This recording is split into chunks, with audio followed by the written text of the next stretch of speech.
बाबा साहब को मारने वाले सिपाही हैं, सर कटा देंगे लेकिन संविधान को बचा के रखेंगे।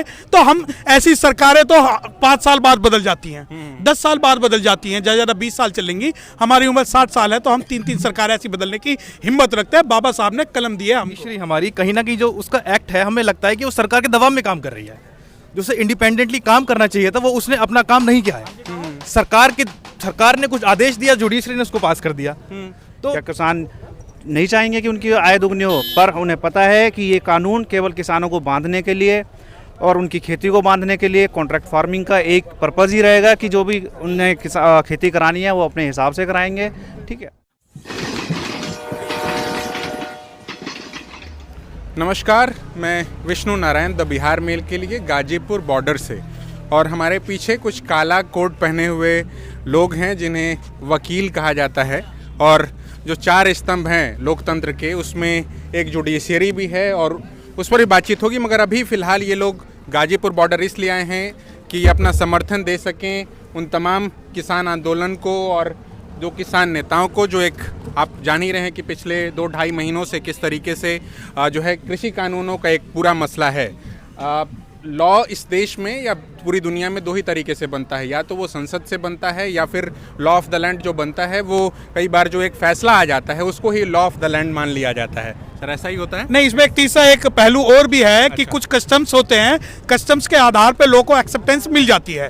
जैसे कि एक एडल्ट्री का प्रोविजन है, वो यूएसए के अंदर वो अपराध नहीं है, जबकि भारत के अंदर है, क्योंकि भारत की जो कल्चर है, सिविलाइजेशन है, वो उसका एक्सेप्ट नहीं करती। तो जो लॉ ऑफ लैंड की जब आप बात करते हो, intention of the citizens shall be consider as a law. अगर बहुमत जो है एक किसी चीज में लॉ को नहीं मानता तो वो लॉ नहीं बनता। तो ये लॉ के लिए मेरे स्पेसिफाइड ये था। पूरे मामले में जिस तरीके से बहुमत को डाइल्यूट किया गया या बहुमत जिस तरीके से दिखा, जिस तरीके से कानून बना, यस और नो राज्यसभा के भीतर चीज़ें गईं और लोग हाथ उठाते रह गए, मगर उसके बावजूद ये कानून बन गया। और पिछले 2.5-3 महीनों से एक गतिरोध की जो स्थिति है सरकार से, न जाने के कितने राउंड की बातचीत हो चुकी है, दर्जन भर तो हमें याद है, और उसके अलावा अलग अलग माध्यमों से हुई होगी, मगर ये गतिरोध टूटता हुआ नहीं नजर आ रहा है। आप लोग आज समर्थन में आ गए हैं अपनी, क्यों समर्थन? देखिए, अगर किसान आंदोलन के लॉ की बात कर रहे हैं वो एक अलग मैटर है, और किसानों का समर्थन एक अलग मैटर है। अगर हम किसानों के समर्थन की बात करते हैं तो एक लीगल प्रोसीजर है कि जो भी अनकॉन्स्टिट्यूशनली आर्बिट्रेरी दिल्ली पुलिस या यूपी पुलिस करती है, हम उनको जो है प्रोवाइड कराएंगे अपनी लीगल असिस्टेंट डिस्ट्रिक्ट कोर्ट्स और हाई कोर्ट और सुप्रीम कोर्ट में, ये हमारी असिस्टेंट है। लेकिन दूसरी बात जो आपने पार्लियामेंट की उठाई कि भाई पार्लियामेंट में लॉ बना, वो बिल्कुल अलग है। देखिए, नई बात नहीं, उसमें आपको कोई कमी खामी नजर आई? बहुत सारी कमी खामी है।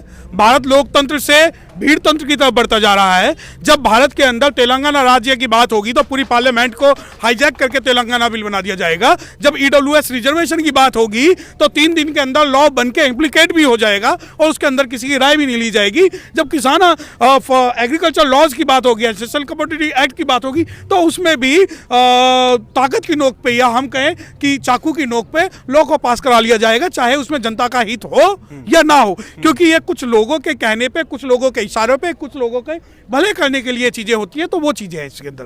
और जितनी मजबूत सरकार है जी, क्या डर नहीं लगता हमें या सरकार को? बताइए।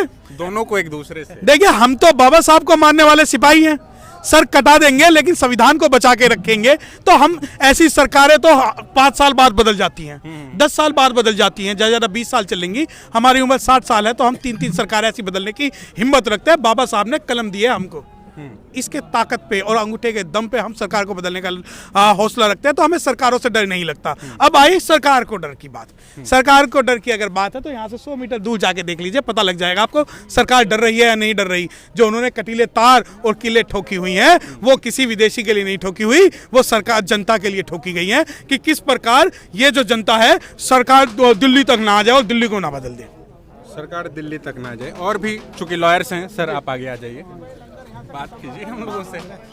अच्छा ठीक है, नौजवान जी आइए। कहाँ से आपने लॉ किया? मैंने दिल्ली विश्वविद्यालय से लॉ किया है। CLC, LC1, LC2? CLC से। CLC जी।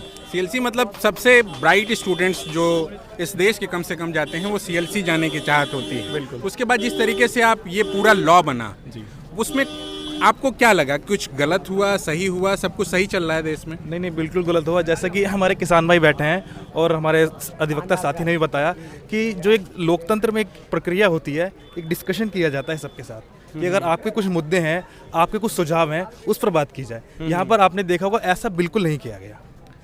मन मर्जी इन्होंने लॉ बनाया और उसे इम्प्लीमेंट कर दिया गया। तो यहाँ पर जो लोगों की मांग है कि एटलीस्ट उस पर आप एक बार रिवाइज करके बात तो करें।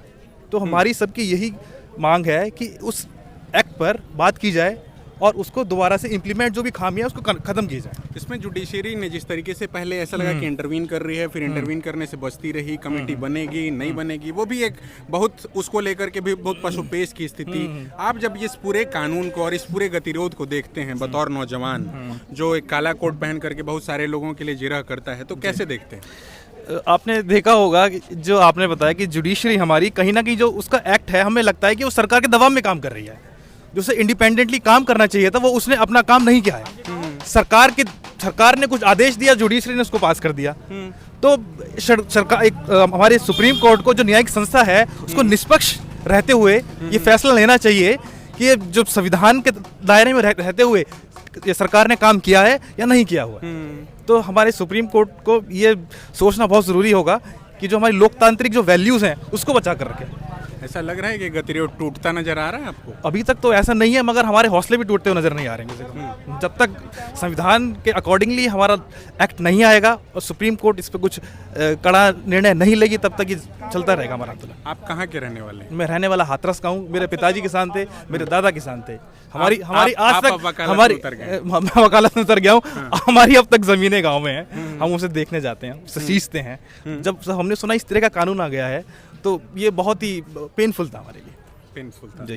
क्या सर, आपके लिए भी ये पेनफुल रहा?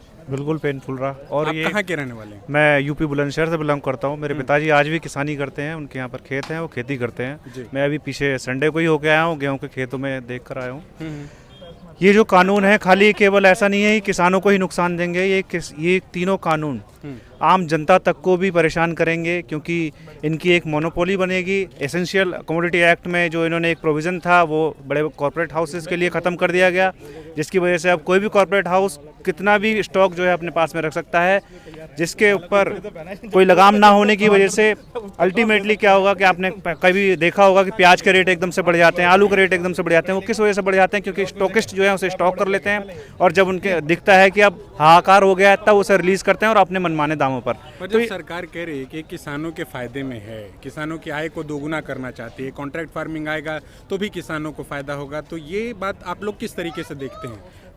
मैं इस तरीके से देखता हूँ कि कोई चीज़ मुझे दी जा रही है, मुझे पता है इसका लाभ है या नहीं है, इसकी हानि है या नहीं है, मुझे पता है मुझे इससे लाभ नहीं है, तो किसानों के ऊपर क्यों थोपा जा रहा है इस कानून को?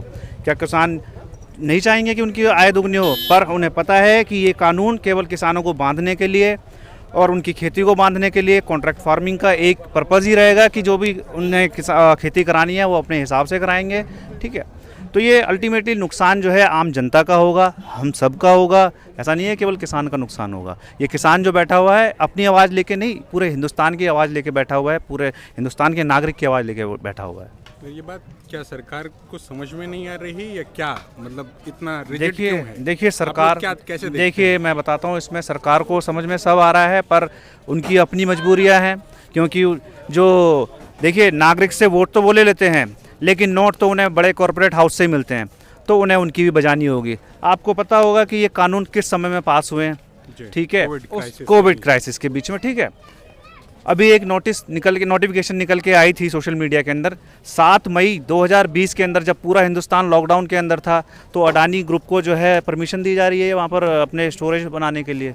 तो कहीं ना कहीं हमें दिखता है कि सरकार वहाँ से दबी हुई है, बड़े बड़े कॉर्पोरेट हाउस से, जहाँ से वो पैसा लेके अपने चुनाव में लगाते हैं, जिसकी वजह से वो आम जनता को और किसानों को जो है नेगलेक्ट कर रहे हैं। बिल्कुल, तो ये हम एक बात कर रहे थे उन तमाम वकीलों से जो यहाँ गाजीपुर बॉर्डर पर आए हैं अपने समर्थन के लिए, उस किसान आंदोलन के लिए और कृषि कानून के खिलाफ। उनकी अपनी समझदारी है ऑब्वियसली। ये सारी बात हम उनसे इसलिए भी की है हमने द बिहार मेल के लिए आशुतोष के साथ। मैं विष्णु नारायण, बहुत धन्यवाद।